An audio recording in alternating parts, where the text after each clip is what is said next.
Hey everyone, Rob from Overland Gear Guy, and today we have the outer windshield and passenger driver covers.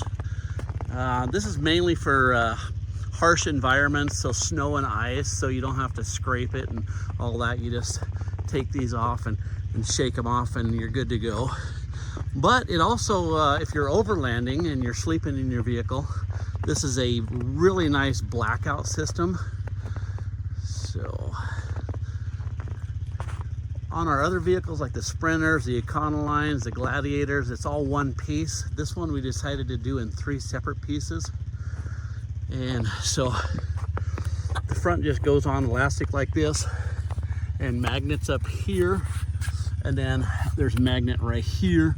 And then the windshield wipers, they just, they help keep that there.